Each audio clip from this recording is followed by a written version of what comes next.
Somebody's all happy, thinking that he's got something to celebrate. Thinks that he got something to celebrate because the Dallas Cowboys won a football game. Don't let my colors give anything away. Right. Your colors? Is that Dallas Cowboy colors? Don't let my colors. I'm not sure. I don't know. It's a lot going on there. It's a lot going on. And that's exactly right. Yeah. That's what I'm explaining.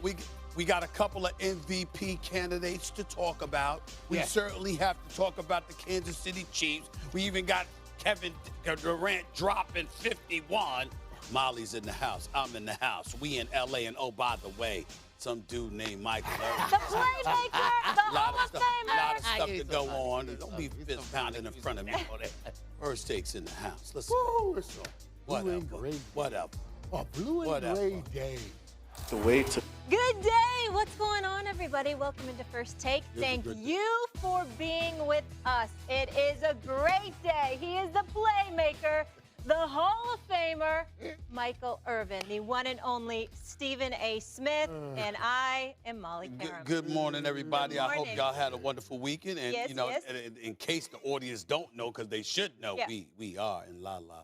We are in L.A. Yes, I mean, that is a beautiful, beautiful thing. It was good to have a change of scenery. That is for sure. Yeah, I'm here because, Port Charles has summoned Brick to the house, General Hospital. I'm here because Brick has been summoned to Port Charles. That's why I'm in the house. He's a thespian, in case you didn't know. Okay. He does a good job with it. He does a good job with it. Absolutely. But he needs to because he's about to take a little beat down. Yeah, But go let's ahead, go. Let's go. We got a lot to unpack. How should the Cowboys feel about this win? Should they feel good about it? Let me tell you why they should feel great about this win. Because this whole world now suffers from what I call Stephen A. Smith-isms or whatever you want to call it, where you have infected everybody. Last week, Coach McCarthy goes on and gives us coach talk, just coach talk. They turn this into some Joe Namath-like guarantee. And I was like, oh, my God, is everybody trying to give all the gasoline they can in the tanks of the Washington football team so they can beat the Dallas Cowboys? And then Coach Rivera fell for the old banana in the tailpipe trick because some reporter came up to him and said, oh, he guaranteed a win. Oh, he went on this whole thing about he made it about himself. If he made it about himself, the boys backed him up. If y'all want to call it a guarantee, y'all can call it a guarantee. The coach guaranteed, and what's important, the team stepped up and backed them up. So don't ask me if this is a great win. From that point alone, this is a great win. If we don't bring up any other point, period, that we can sit here and talk about, we know they want to play for this coach. Now, let's talk about how they won that. By the way, you could call it the SA syndrome. It's all right. I like that. I like the SA syndrome, and I would drop it. I drop it on my other shows. Because I got to make sure it don't get in me. I can't let it get in me. You know what I mean? So if I bring it out, that's why to tell you this. Speak it out. Put it in the ether. Get it out of you. And I have to say, the SA syndrome, I like that. And it is affecting the whole world. The whole world, they have taken on this and trying to mount something against the Dallas Cowboys, but the Dallas Cowboys said no. We come together. I keep telling you that road to a Super Bowl is peaks and valleys. And the teams that get there are not the teams that handle the peaks, but the team that comes together in the valleys. And the Dallas Cowboys, they came together in that valley. And they won the game. And not even the way that they conventionally win, because it's the offense that usually carry the day. This is the part you don't even want to grab. That defense. It's unrefundable tickets. That way, when you lose your money, it makes it even more enjoyable for me. Saying. That's what I'm trying to say to you right now. Listen, all I'm trying to say to you is this, my brother. Here's the deal. I'm going to give you something. I'm going to give you a little credit. Now. I watched you Thursday. I watched you last week. And I watched you yesterday. I watched you every day. I watched you yesterday. You wasn't this bold yesterday. No. You wasn't this bold yesterday. Before the game. Hold on, wait a minute. Before the game, when that guarantee, quote unquote, because I never said he said a guarantee, but nevertheless, you had some people who were saying that, and you were absolutely right about Mike McCarthy. I didn't see you bold then. I saw you a little timid. I saw you a little. They should win. I heard words like should. I heard words like could. I heard you bring up Tony Pollard being out. I heard you bring up Ezekiel Elliott not being 100% healthy. That's what I heard. That's what I heard. You didn't say it with your chest, but that's all right. That's all right. We're going to work with that. Here's my deal. Let me throw this out at you. I want to get this out because it's very, very important coming from me. Micah Parsons is not only, first of all, the only thing that I was annoyed about when they picked him was the fact that you would celebrate with him on Instagram. But if you remember the night of the draft, I was like, you remember? I said, if you go back to the tapes, I was like, this was my pick of the draft. I love this brother, and I know how special he is. I not only believe he's the defensive rookie of the year, I think he may be the defensive player of the year. That's how elite I think this brother is, okay? He is something special. Make no mistake about it. I want to point that out. That's number one. Number two, I will openly confess that the combination of him with Diggs in the secondary, with Gregory and DeMarcus Lawrence, it's fearful. It gives me cause to pause. I get all of that. I get all of that. They can get to the bad boy quarterbacks. Time out. That's why they give it call. Zip it. Zip it. Zip it. Okay, here's the deal. You know what, man? I watched the Dallas Cowboys. They jumped out to an 18-point lead in the first quarter, 18-0. 24-0 at halftime. What they do after that? Not a damn thing. Not a damn thing. I saw Michael Gallup out there. I saw Amari Cooper out there. He caught a touchdown in the first half. You know what I'm saying? I saw CeeDee Lamb out there catching some passes. I saw all that. I even saw Ezekiel Elliott out there, and props to him because he's not 100% healthy, and he was out there. I saw you score 3 points in the second half. And by the way, while we're raving about the Dallas Cowboys defense, I will remind you, they're going against Mr. Muffler himself, Mr. Heineke right there, who did not have a game. Mr. Muffler. Yeah, a team with no name. Yeah, Kyle Allen coming off the bench after him. I'm just saying, you raving about the Washington football team and what the Dallas Cowboys. I'm concerned. Me personally, everybody's raving about, look, Brady looked fantastic in the first half, and he ultimately closed the deal. It was less than impressive in the second half. Let's just call it what it is. And you've got Mike Evans out there. You got Chris Godwin catching 10 receptions for 105 yards. Mike Evans looked like he's tinkering towards the Hall of Fame because he's got some mad skills and he's bringing it to the table. Gronk out there as well. I know Antonio Brown wasn't out there, but you look at the bevy of weapons that the Tampa Bay Buccaneers, have at their disposal.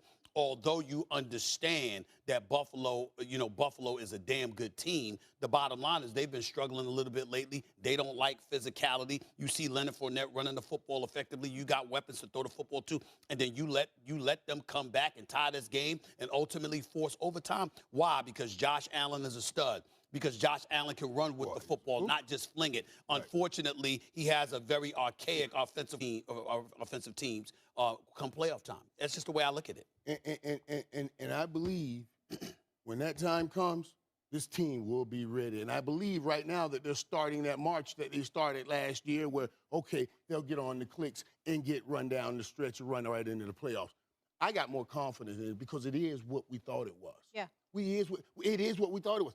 Man, Tom Brady's incredible. I'm going to tell you what, I'm watching this game, and I'm thinking, you see the throws he's making to Mike Evans. It's not just the throws that he's making to Mike Evans. It's where he's putting the ball. Because Mike Evans, 6'4", 6'5". He's giving him those high-point balls where all you got to do as a defense is just keep the game within that one score. See, this is what you guys work with. Tom Brady, as long as he's putting up points, you don't have to stop anybody. Just keep it within that one score and give it to the greatest quarterback we've ever watched play the game of football in our life with a few minutes left. He will go win that game. That's exactly what he did yesterday. That's exactly what he's always done. That should give you more confidence, not take the confidence away. Yeah, but the thing about it is that it's not supposed to get to that point when you're going up against a Buffalo Bills team you could talk about desperation, but you dominated them. They came into the game a bit desperate, and they were getting blitzed. Right. And so you allowed them to come back and tie this game and force overtime. And I got to look at that. I mean, what are you up? You're up 24-3 at the half. They're not supposed to be able to come back and tie that game. But you said something, Stephen, and you said something and you were right. Let me tell y'all something. Say what you will. Josh Allen special is a monster. Is a monster when he's on. Now, when I watch him play, watching him take some of these hits, he's not going to be around long. I don't care how big he is, how fast he is. He left the game in a walking boot. Right. He's not going to be around long. We said the same thing with Andrew Luck and Cam Newton, and then we saw the beat down those big bodies took. So he's special. With that kind of talent, you can come back. The man's rushing for 109 yards and throwing for 308 yards. You don't know, do you come up or go back? That's how dangerous he is. And that's what the comeback came from. They have his ability. That's why I believe Buffalo has talent. They'll be dangerous in the playoffs, but they'll never be dominant because they're not consistent enough. Stephen A., do you think they're a team you don't want to see in the AFC? Buffalo? Yeah. Listen, with Josh Allen, you don't want to see him. With Josh Allen, you can't. Especially how they're getting in there, because now the expectations have dissipated drastically. Right. And as a result, that makes them more dangerous because they squeeze in. This offensive coordinator, Brian Daboll, I don't think he'll be there next year, because when you look at what Josh Allen has been subjected to, it's your job to protect that man while you're being proficient. That's not what he's doing. He's putting Josh Allen in grave danger. And like Michael said, he ain't going to last long playing like this. It's just that simple. But boy, he's a phenomenal talent. Yes, he is. I'm going to tell you, that's a phenomenal talent. No question. Speaking of injured quarterbacks, let's keep it moving here, fellas. No surprise, Aaron. Time out. They won a winning streak. We probably may not see them come playoff time, but I know who we will see. I know we'll see Kyler Murray. I know we'll see Aaron Rodgers. I know we'll see Tom Brady. And you see, I'm looking at the same Dallas Cowboy defense that you're talking about. Their ability to get to the quarterback, while we have to recognize that at the end of the day, I saw an offense that's highly suspect yesterday. And all I'm saying to you is this. All I'm saying to you, hold on. All I'm saying to you is this. There's always something. And see, this is what I'm saying. There's always something. All right, your time's up. Your time's up. Michael, you get the final word before we move on here. Here's that thing. Go ahead, man. And this is why I want you to understand how they got that win yesterday. Oh, really? Will assess them later on and help them later on. Think about this. Who made the winning play? It was Randy Gregory. It was Randy Gregory. So with all that has happened this year, what the whole team gets to say is, now we're at full strength. And one of the guys that we just got back made the play, Nevin Gilbert. They all made plays. So now they leave with the confidence. Let me tell you now. Let me tell you what happened now, around you're talking about the offense. And the offense and the troubles they had in the red zone, it's because the run game ain't packed. All right. Yeah. When Zeke gets healthy and we get the run game, that helps in the red zone. It was 1-5 in the red zone. You know what we learned yesterday, Molly? What? Not a damn thing. Yes, we did. Wait a minute. You just said you expected the Cowboys to lose in Washington. You thought they were going to lose in Washington. Did you pick them to lose? Yes. Did you pick them to lose? Yes. Did they win? Yes. Okay. So you were wrong. Michael, party's over. We're going to have more on this one a little bit later. Another NFC team that staved off a comeback. Let's go there now. Definitely took a step back tonight. Are you thinking more inclined to get surgery with how it feels now, or?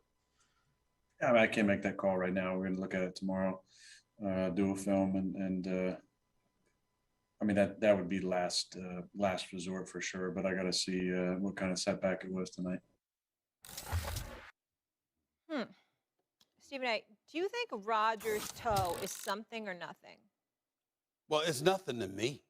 Let me be very clear. Now, I'm not the one with the hurt toe, but it's nothing to me because I have no concerns whatsoever about how he's going to perform with that toe. Right. I mean, we saw evidence of that last night. As an aside to Aaron Rodgers, I just want to let you know, just as an aside, chances are if you get surgery, you're going to have to get numb. That means you're going to receive an injection, which means you probably don't know the ingredients to every little thing that they're going to put in your body. But I'm quite sure that won't stop you from getting the injection. I'm just saying. Somebody got to point that reality. Somebody got to report that reality out. It ain't like he gonna go into surgery, whether it's now or at the end of the season when it's over. Man didn't have surgery. I'm just saying. Maybe it don't require surgery. But if it does, I assure you it will entail an injection. And I'm sure that you're not going to know the actual ingredients of what's being. I'm just saying. I just want to point that out. You go take the. Listen, you know how I feel about Aaron Rodgers. I don't like the fact that he was deliberately deceitful, but nevertheless, I still love the brother, and I still think that he's the greatest talent at the quarterback position I have ever seen. That's how I feel. And Aaron Rodgers' toe. You don't want to hear that. Anybody want to hear that? Anybody going to listen to it? We don't want to hear it. We don't want to think about it. Nothing. You figure it out. And he's doing that. Okay? Now, if his thumb was hurt, hell, if his pinky was hurt, I I get that. But as long as that arm, that elbow, that shoulder, those hands, as long as they're good on his right side, by the way, don't even give a damn about his left side. As long as it's all right, I'm okay. It's nothing to me. 341 yards, 141 passer rate. I mean, the dude, and forget the numbers. Forget the numbers. The throws that this dude's been making the last couple of weeks. They're down the sideline to Devontae Adams. Oh, my God. Yeah. That's dropping out of a helicopter. It's the most incredible stuff. And it made me think about when we had been to get Ruggs, dude. I was like, golly, Mike, why could you even say that with him throwing the football like this? It takes you back to the whole argument. It's like, I shouldn't have said that, maybe, you know what I mean? Because he's throwing it so incredibly. And he did that yesterday with a bad toe. So I can imagine, even if you hurt it a little bit more, you're still going to be able to do all of those things. So I'm going to say it's nothing, but it's something that he is the one that keeps bringing up his injuries. Yeah, what is that about? That's what I'm talking about. He's highly Let us go hunt that down and find that out. We got reporters that are paid a lot of money. Let's get in his head. Because he is highly intelligent and he's very calculated. Why is he giving us these detailed injury reports? How do you not know why? He's learned from the best, like LeBron James, who brings up the injury. I mean, whatever LeBron James is going through, he usually lets us know. Right. Why? Okay. Because he overcomes. And we talk about how great, doing a great job on radio. He's a Hall of Fame quarterback. We know how great he was. But good Lord have mercy. Did you ever see anybody that milked every little thing that was going on better than him? I love him too, Brett man. Favre could have won an Come on, man. And listen, Come on, you can say that. Brett Favre could have won and ate a cheesesteak, man. And then had gas. And they would have been like, oh, look at him. Look at the courageous effort that he's putting forth. I mean, do you see him? And Aaron Rodgers had to sit there for years looking at this stuff happening. He's like, oh, that's how it works. Okay, so let me just let everybody know. And they'll celebrate me too. And he uses it now. Because I'm saying, that's right. I didn't see Josh Allen after that great game say, you know, I'm going to have to go in here and get in a walking boot, y'all. You know what I mean? I'm going to go get a walking boot on. You just, let that come out, especially for now, for right now. If Aaron Rodgers, just let that come out. But we can't say nothing about what that dude does on the football field. That's right. I don't care what nobody say. I understand. I know a lot of people don't like what he's done. You can't say nothing about how the way he's throwing that football. But here's the problem. He's so great.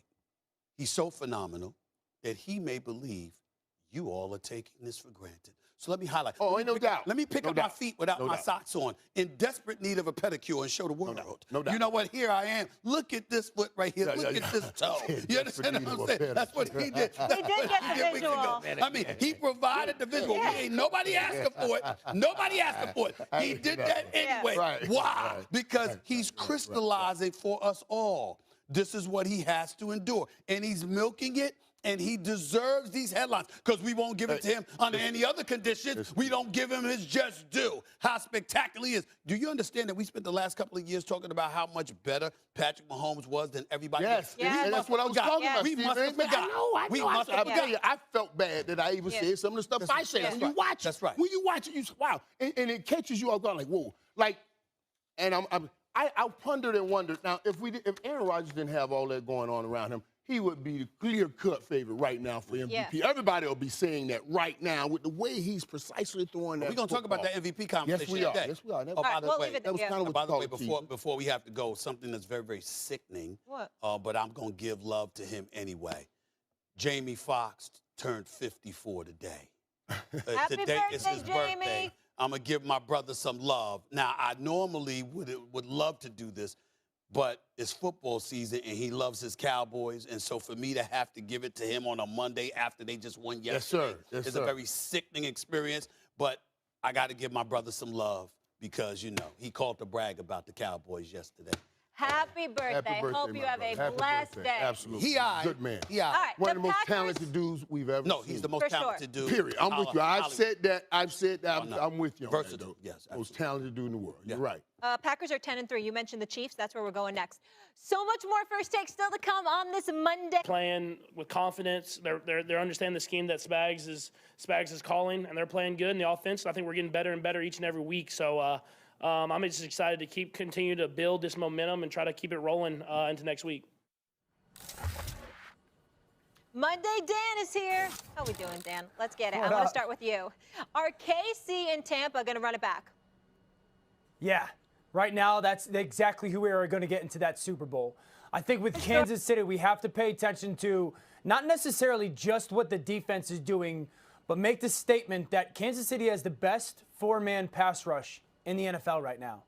Melvin Ingram coming over is going to go down as one of the best in-season football moves, trade-wise, in the NFL in the last 5 or 6 years. Him, Super Bowl run, that blitz package was crazy, that coverage unit matched up, that those linebackers flew around the football. They got the unit that I trust the most in Tampa Bay's offense, specifically their offensive line. I think we are headed towards that, which we thought in August was going to be the case. I think we're headed towards Kansas City and Tampa Bay in a rematch. Listen, man. It's hard for me to disagree with Dan because all his points are right on the money. And any point that I bring up about the Patriots, it was Dan that said weeks and weeks and weeks ago how formidable they were along with RC. So I'm certainly not trying to act like I'm saying something new here. What I'm saying is that when I look at Kansas City's offense roll the way that it's been rolling, okay, you go up against Dallas. They're bereft of some of their weapons because of injuries that particular time and Amari Cooper being out with COVID. Was caught on video, making threats and all of this other stuff. So they've been through an awful, awful lot. Misaki, I mean, listen, at first he won his first 2 games and did a decent job, but now everything has fallen apart. They're a shell of themselves, and they clearly need new direction all the way around. That's what it comes down to. So if I'm looking at Kansas City, yeah, you held your last 3 opponents to 9 games. Your defense is playing considerably better. They don't look like trash anymore. I got all of that. But I know what I'm seeing from the New England Patriots. I know what I'm seeing from the Indianapolis Colts with that running game. What travels with you? What do you take wherever you go? You take a running game and a defense with you wherever you go. New England has that big time. And so when I look at it from that perspective and I look at the greatness of Bill Belichick and how he can discombobulate things for any opponent, including Patrick Mahomes, meaning make you look less than yourself, here's the thing that I think we need to pay attention to. If you are the Kansas City Chiefs and the New England Patriots have to come to Arrowhead Stadium, that's one thing. Do you know that Patrick Mahomes has never played a playoff game on the road? Ever. He's never played. In the 3 years that he's been, he hasn't had a road playoff game. I don't believe he's had a home playoff game. First year when they lost in the AFC Championship game to New England, that was at Arrowhead. Next year they went and they came back from deficits. Twice against Houston, Tennessee, and all of that stuff, and they go and they win the Super Bowl. Last year, and so when you look at it from that perspective, he has not played a road playoff game. I don't have any doubt that he can still perform on the road, but New England performs well in Foxborough. And so when I think about their level of play being elevated, if Kansas City has to go to the Super Bowl, it's possible they may have a home field advantage. But it's also possible they might have to go through New England. And if that happens, what do we say then? And I say Kansas City shows me, and yes, that I do believe what I saw yesterday with Kansas City gives them a better path to the Super Bowl. Let me tell you what I mean by that. And you were just talking about it a little bit. You worried about how they're going to fare. How are they going to fare against New England? New England's going to take away those big plays. Patrick Mahomes went 20 for 24. This kind of efficiency should scare everybody. It should scare everybody in the NFL. If he can be this patient, this efficient, and while you're dropping back and he's just taking, only threw for 250. Yeah, okay, I believe you're right. I go with Kansas City. I have them as my top AFC team. They have that road to the Super Bowl. But on the Tampa Bay side, even though I just told you that Tom confirmed to me who he was, what he was, but in the NFC side, you're going to have to go up against better offenses than Buffalo.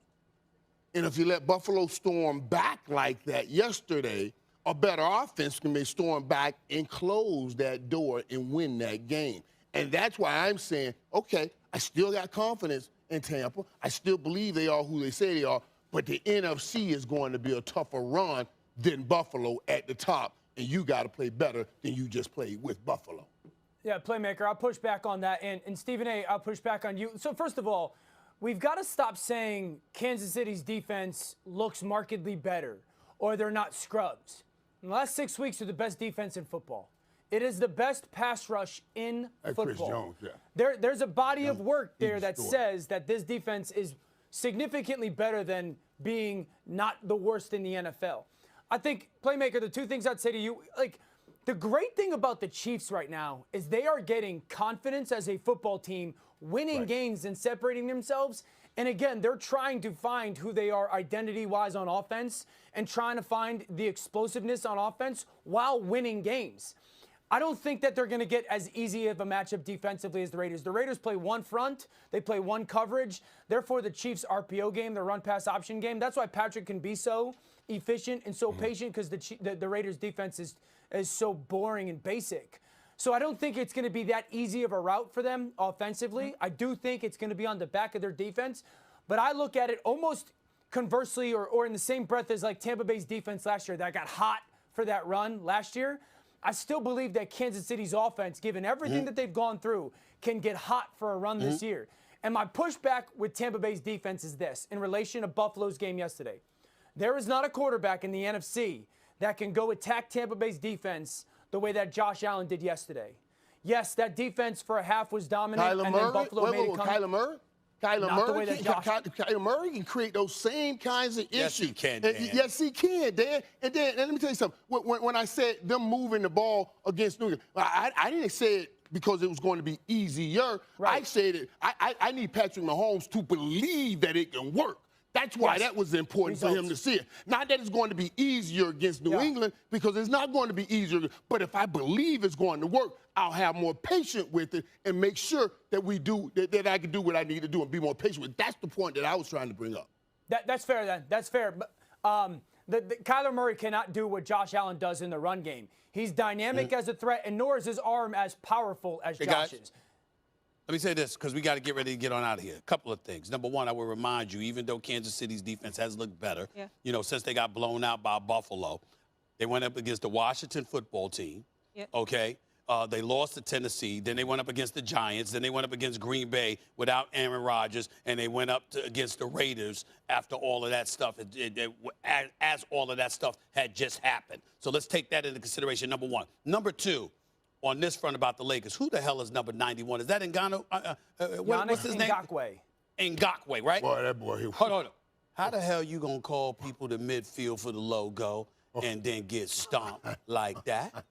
What the hell is that? They set themselves up. You set yourselves up. We have to point this out because you brought on your own embarrassment. You know what I call that, Molly? What? Dan, Michael Irvin. You know what I call that? I call that the Roger Cooper.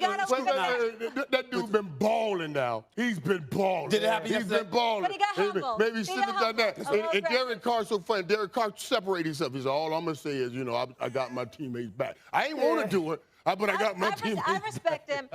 Chiefs tied for best record in the conference, and they could very well still get the 1 seed. Dan, we'll talk to you soon. We'll keep it rolling here on First Take. An uprising seems to be brewing down in Jacksonville. Just how bad does Urban Meyer look after yesterday's shutout loss? In a slew of reports, he's lost the locker room. Plus, two of the game's all-time greats. And happy Monday from ESPN's LAPC studios. Plenty more First Take still ahead, including will the real NFL MVP please stand up? The fellas debate Rodgers versus Brady. Plus, are the Chiefs or Pats the real team to beat in the AFC? We are not seeing eye to eye there. And there can only be one in the AFC North. We need to crown a champ picked shortly. But first, we had an NFC East. That's why he said that. And I told you guys that Thursday that's how we felt. And so we just are in the midst of a tough division game where we didn't necessarily put the nail in the coffin when we had a chance. All right, Ryan Clark joining us after doing his thing on Get Up. Good to see you, RC. I want to start with you. Coming off yesterday's narrow win, do you trust Dak down the stretch? You know what? I was one of Dak's biggest supporters and pushing him to be an MVP candidate early on in the season because I thought his play was what was going to allow the Dallas Cowboys to end a quarter-of-a-century curse or maybe the Stephen A. syndrome and get them to the Super Bowl. But Dak playing the way he is right now will be the reason they don't win a Super Bowl. I do not trust this offense. I do not trust Wonder Boy Kellen Moore. I do not trust this run game with banged up running backs. And because we don't have those things, we're not seeing Dak playing confidently. We're not seeing the decisive. What he's saying is the command. the beginning of the year, the command he had of this offense was crazy. It was like when I watched him in that first game, it's like this is all he did while he rehabbed was grab film and eat tape. That's all he must have done because he has such great command.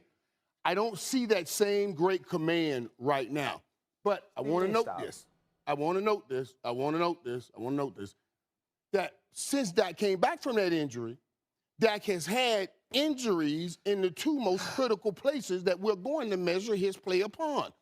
He's had injuries in the offensive line with Tyron Smith going out and at wide receivers. So the guys that are protecting him from taking the hits and the guys that are catching the passes that he is throwing. So, of course, that's going to affect his play. I accept that, but I accept what I see also on tape is the lack of command that I saw early on in the season. But Dak can get that back. What I also love that I saw was the way those boys jumped up to protect Dak. Yeah. When your boy pushed him out of bounds, Ryan. I love that. Ryan. I love that. It went pitter-patter. It went pitter-patter. I felt a little tear welling up. I was like, okay, you know what I'm saying? That's protective. You like that? I wanted to see that. And they came off that sideline to protect their leader. So so that tells me they still believe if Dak is 100%. The leader in the soul of that team. Dak just got to find that command that he had at the beginning. Yeah. I agree with you there. Stephen A., what's wrong with you, bro? I ain't worried about that joker, man. When I'm spitting I ain't worried about that joker. Come on, bro. I ain't that joker, man. Don't worry about that joker over there. Stop acting like you mad. Stop acting like you mad at me, man. Come on, man. Come on, man. You my Libra brother. Stop that, man. Come on, why man. You acting like this, though? Let me tell you why. First of all, when you saw me dancing, that's how he was dancing in Dallas last year. You know what I'm saying? I was reminding him of all that. That's number one. Number two, have we not raved about the leader and the character of Dak Prescott over the years? Remember when there was a discussion, a debate as to whether or not Carson Wentz was on the same level as him? Do you remember how all of us stood up in unison and were like, please, it's about Dak? Do you remember how all of us stood up in unison and we said, you know something?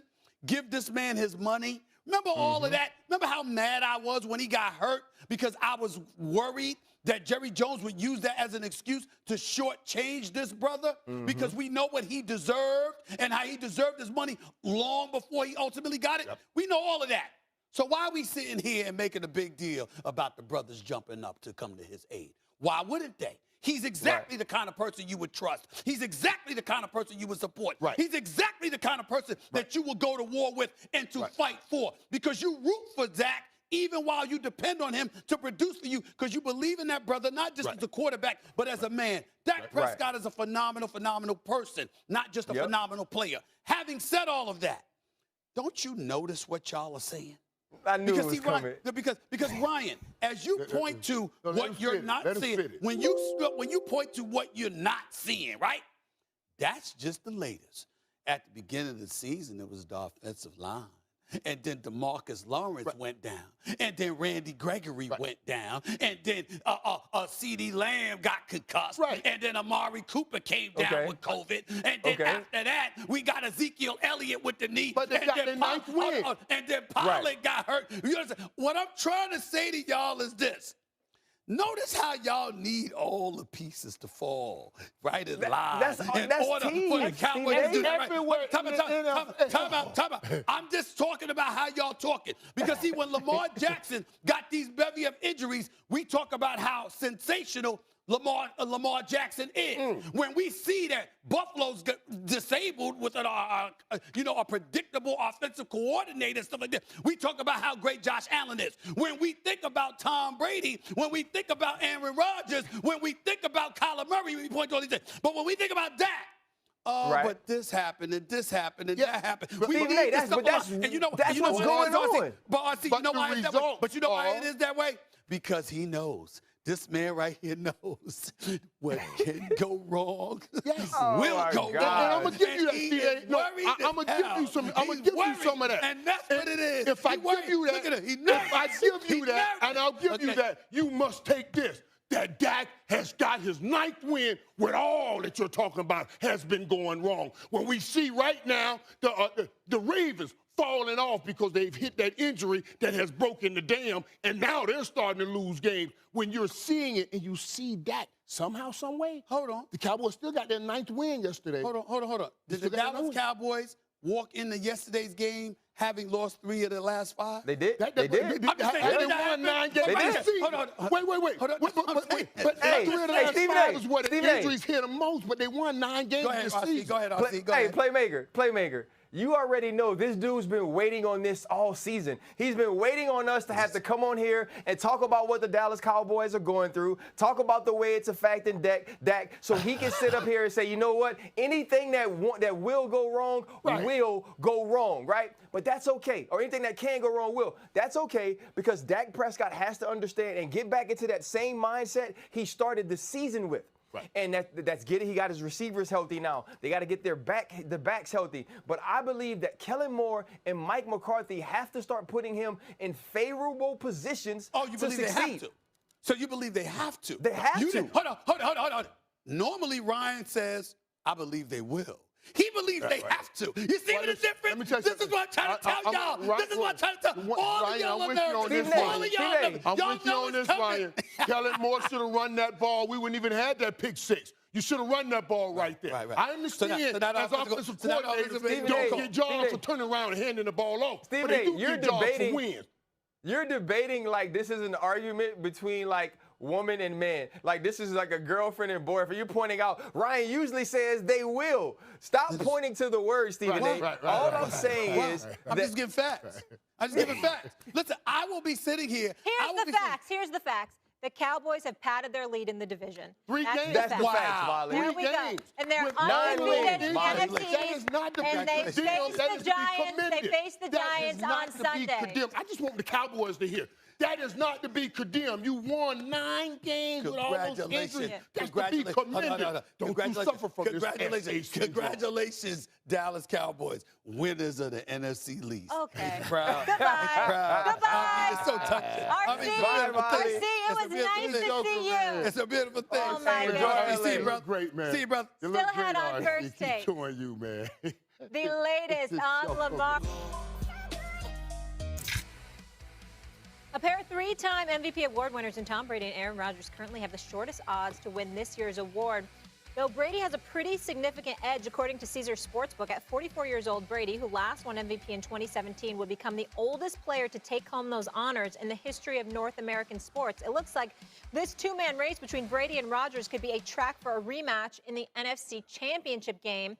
So with both quarterbacks playing lights out down the stretch, who is your MVP?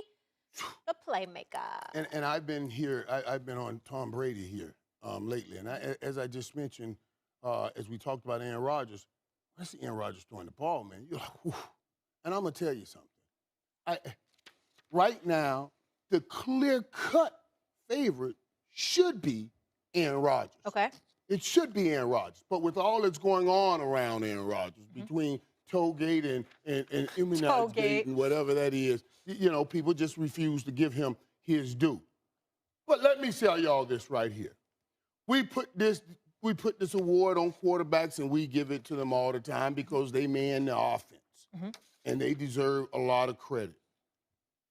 But I got to throw a name out here. The name Michael Parsons in this conversation. In this conversation? Is like a pastor that's ordained and another pastor. But I got to give love to Michael Parsons, even in this conversation. That's how this boy is devastating football teams from the defensive side, just like we watch quarterbacks devastate from the offensive side. I mean, he's all over the field.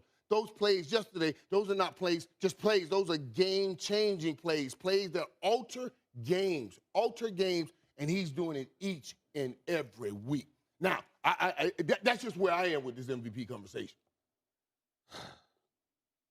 That is the most asinine thing that I've heard come out of you. What you said with the way this kid is playing? I said defensive rookie of the year and probably defensive player of the year. I think that he has been sensational. I got a lot of love for Micah Parsons. It hurts me to root against. Listen, Micah Parsons, Trayvon Diggs, Dak Prescott, cats like that. make me sad that I have to root against the Dallas Cowboys, but I just hate Dallas Cowboy fans more than I love their players. And that's really what it is. But it's really not about the Cowboys. It's about that nauseating, disgusting fan base that makes me sick to my stomach that I can't stand, okay? But let's not get a bit hyperbolic here. I know that's your tendency. This is why you wear your haircut, trying to be the second coming of Don King. But the point that I'm trying to make to you is that is utterly ridiculous. Listen. I understand the brother is getting to the quarterback. I understand the brother's forcing fumbles. I saw him drop back in the coverage on a couple of occasions. Almost got the interceptions. Almost got the interceptions and then allowing he catches his way. Even though Taylor Heineke was the one throwing the football to Kyle Allen, as opposed to Aaron Rodgers, Tom Brady, Kyler Murray, and the last 4 weeks, Taylor Heineke's been one of the top-rated quarterbacks in the National Football League. Stop it. Stop it. The numbers say he was. I don't give a damn what the numbers say. You know better. You know better. What we saw from Taylor sentence as Aaron freaking Rodgers, who, by the way, should be MVP. I understand Tom Brady, 36 touchdowns, 10 interceptions, complete 68% of his passes. They win in football games. The numbers insane. Well, let me throw something by you. Yeah. You know, Tom Brady had a few games where he threw, you know, some pick sixes and stuff like that. This season, right? You know how many pick sixes Aaron Rodgers has had in his 15-year career as a starting quarterback? That's incredible. Three. I'm trying to say that Micah Parsons isn't big time. I'm not trying to say that he isn't worthy of acclaim. Again, my defensive rookie of the year, my defensive player of the year at this point, Micah Parsons. And we know I ain't rooting for nothing with the Cowboys, but when it comes to putting him in the same sentence as Aaron freaking Rodgers, it's blasphemous. It's blasphemous. And you need to stop. You need to stop right now. And it is not. And I promise you, I'm never going to say it again. I'm never going to say that we have ever seen a better quarterback than Aaron Rodgers. I just can't. If my mouth starts it, I'm going to slap my own self. Good. If my mouth starts it. With the way this dude is throwing this football, I would never say it. But I will push back upon this. I will push back upon this. You will not be talking about Devontae Adams as if he is some scrub. And if he has... Did you not see that slant route Devontae Adams ran in the end zone? When did I imply that? No, you just said we wouldn't be talking about him as the best receiver in football. Yes, complete the sentence. Yes, with Taylor Heineke throwing him the football. I'm gonna tell y'all something. And when I saw it, that route he ran in the end zone yesterday was a slant route. It was a slant route. It was picture perfect. It was heaven on earth. It was a teacher's reel. I was like, oh. Yeah. Cooper Kupp, as much as we love him, couldn't run those kind of routes. So he would be effective with anybody. Stop it right now. Stay with me. Work with me here. I understand he ain't what he used to be in a lot of people's eyes. How you feel about Odell Beckham Jr.? I think Odell has talent and gifts. Stop right there. How you feel about Jarvis Landry? Jarvis is a hard fight. How much do we talk about him? Because of who's quarterback. Right. Because you got to throw the football. Right. And they're on the team that's primarily a run for. T.O.'s a Hall of Famer, right? T.O.'s a Hall of Famer, one of the greats, right? Yes. When Jeff Garcia was throwing him the football, we had a problem. But when Donovan McNabb was throwing him that football, we said, yeah. You understand? Why? Because the quarterback matters. Let me ask you a question. As great as you are, how did you feel when Troy Aikman wasn't throwing you the football? Right. And I only Troy throw, I go. I understand all you're saying. But I'm not saying quarterback doesn't matter. But I'm pushing back on what you're telling me that Devontae Adams is.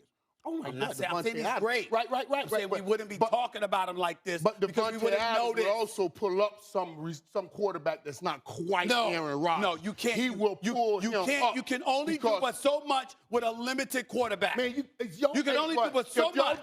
Get that slant route that Devontae Adams ran yesterday. What do you mean limited was way down inside. He removed the cornerback and ran that slant. I'm saying if you are a quarterback that's limited in your ability to throw the football proficiently, it's a problem for a wide receiver. He has to depend on his quarterback. Right, and I'm saying when those quarterbacks that's borderline good, he's going to give them better separation to make some of those plays. Okay. Because I'm not denying that. I said we wouldn't be talking about him as the best in the game if he didn't have Aaron Rodgers throwing him the football. There's no doubt about that. That's what I said. So what you argue with me for? I said that point 5 minutes ago. I said that 5 minutes ago. I got your back, buddy. I know Aaron Rodgers great, but that ain't taking away from your greatness. You're a bad man. He's a bad man. You trying to change the narrative. So everybody's just sleeping on Tom Brady. See, New England holds the tiebreaker over them based on their record in conference games. Meanwhile, Buffalo, losers of 2 in a row in 3 of their last 4, clinging to that 7th and final spot. Michael, this is a tough one, I think. Are the Chiefs or Patriots the team to beat in the AFC? And I've held true to this, for quite a while, and especially when I saw the Chiefs do what they did to the Cowboys. Watch that game, watch it closer, watch all of them. I still believe now that it is the Chiefs. I mean, listen, I love what they're doing in New England. Mm-hmm. And Bill Belichick is just the GOAT of all GOATs, and what he's doing on defenses. Being able to sit down and just say, we're going to run this ball and only throw it 3 times. He's the only man in the world, if I was playing on that football team, that could have gotten away with that, because his resume says, I know what I'm doing. I know how to win championships. But I still believe that Kansas City is the best option right now from the AFC because of the outside power they have at wide receiver and the power they have at quarterback and Patrick Mahomes. I feel where you're coming from, man, and I don't blame anybody for feeling that way if the Kansas City Chiefs offense is going to look the way that it looked yesterday. But I assure you, if they were playing with the New England Patriots, against the New England Patriots, their offense wouldn't have looked like that. See, when you're going against the Las Vegas Raiders, we just have to call it like it is. They're a shell of themselves. And I'm not saying that the only aspersion I'm casting on Arnett or whatever his name was, and then he's found to, be making threats to women and stuff like that on the video. And so they've been through so much. They haven't been the same since. The Raiders didn't look this bad prior to that. But all of a sudden, clearly this is having a detrimental effect on them. So you look at Kansas City doing that yesterday, that don't mean that much to me. When I think about New England, yes, you have a rookie quarterback. But I think it highlights the sensational coaching of Bill Belichick. And Patrick Mahomes being able to be that precise with the ball, where you're 20 or 24, you're only throwing the ball 24 times. That's taking the ball down the field. I'm matriculating the ball down the field. Bill Belichick's going to take away every big thing there is, but he can't take away everything. And now that Patrick Mahomes will come off the tendencies that we know forever are going up the field and try to make all big plays and come down and dink and dunk. When Bill tries to come up and take some of that stuff away, then he will be able to make those plays because we know he has the players that have made those plays before. And can Mac Jones then come and answer? Every time can they answer, and also, because that's what he'll have to do. Can Mac Jones go to Arrowhead? Guys, it's the reverse. That's true.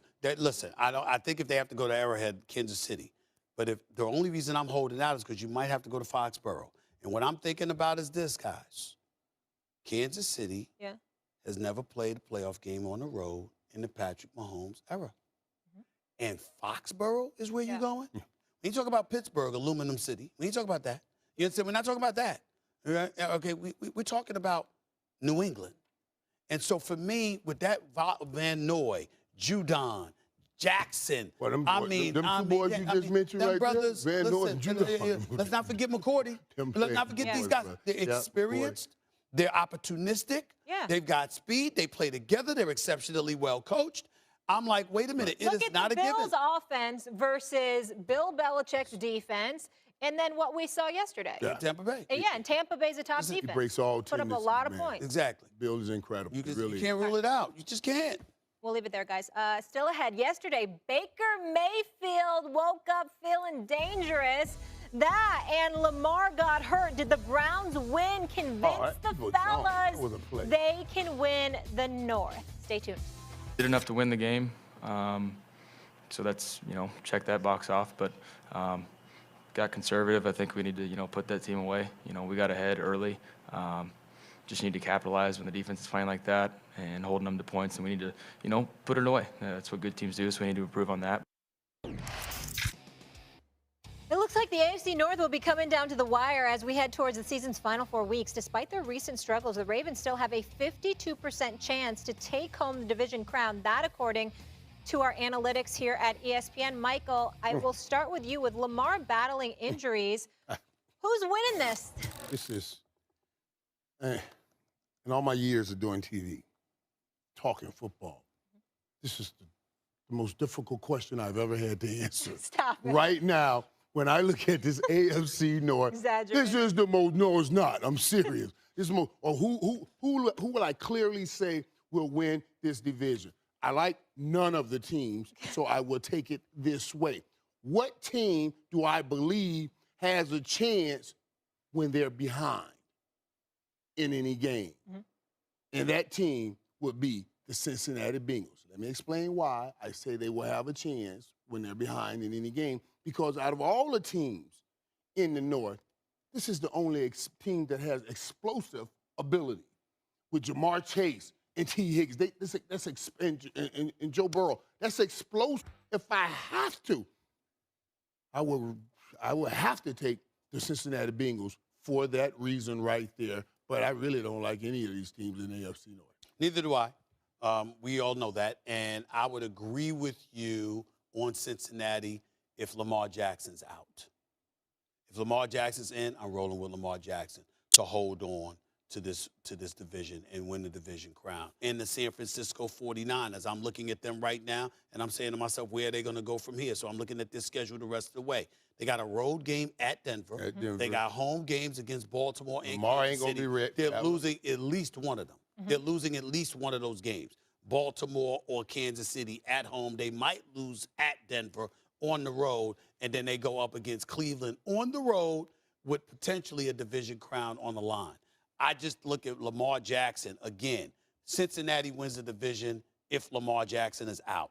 Baltimore wins the division if Lamar Jackson comes back for 3 in a row. Lamar Jackson's ankle was going to be out a while. And even when he comes back, he's going to be sitting in the pocket instead of running around like he needs to be running around. Are we sure about that? And we've seen what he looked like sitting in the pocket as of late. I'm not sure that he's going to be sitting in the pocket. By the way, they have a one-game lead. Wait. They have You don't come back from a card off and play great the next week. You would know. I'm not saying next week, though. What about 2 weeks? Right. In 2 weeks, because he could have been able to walk.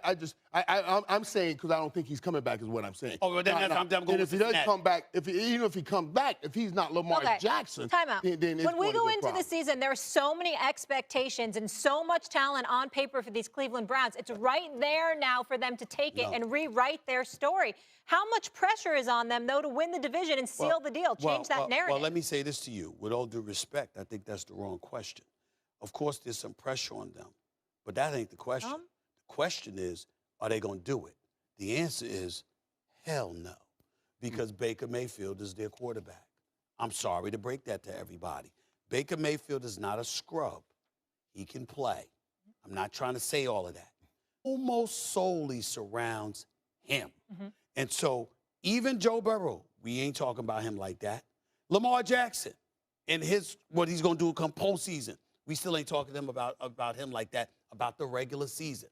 We talk about Baker Mayfield like that because we've seen enough evidence for us to say he's in a slightly above average quarterback, but clearly the weak link of that team with the loaded amount of weapons that they have. And without Baker Mayfield being that distinct difference that Stephen A.'s talking about, and without anybody on the outside that can make a distinct difference in a game, then I can't go with Cleveland. And by the way, People Jones been making great plays. And by the way, we talk about Lamar Jackson. This kid, Tyler Huntley, out of Utah, backup, complete 27 to 38, 270 yards. He played real well. No interceptions. He played well. The guy is not a scrub. He's not a scrub. But let me tell you this now. Sometimes when a guy come off the bench like that, he can play well. But then when he prepares all week, it's different because the team prepares for him. That's right. So yeah, we're gonna give him some flowers.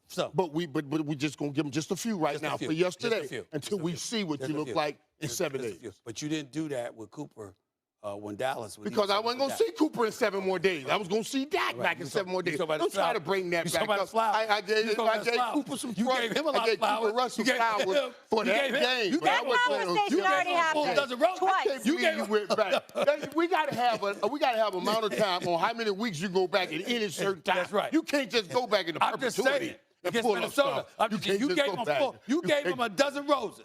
But Huntley, the Huntley out of Utah, he comes up in there. Oh, we just gonna give him a few. But you gave Cooper a dozen roses. I'm just saying. I just picked up on that. You know I'm telling the truth, Molly. I'm just picking up at that. Okay. You gotta have statute of limitations. Time to carry on. You know what I'm saying? Time to carry on. Molly, when he came to you with 3 roses instead of 12, what would you say? Okay. What would you say, Molly? I would say thank you. All right. 3 of the NFL's premier wide receivers take the field.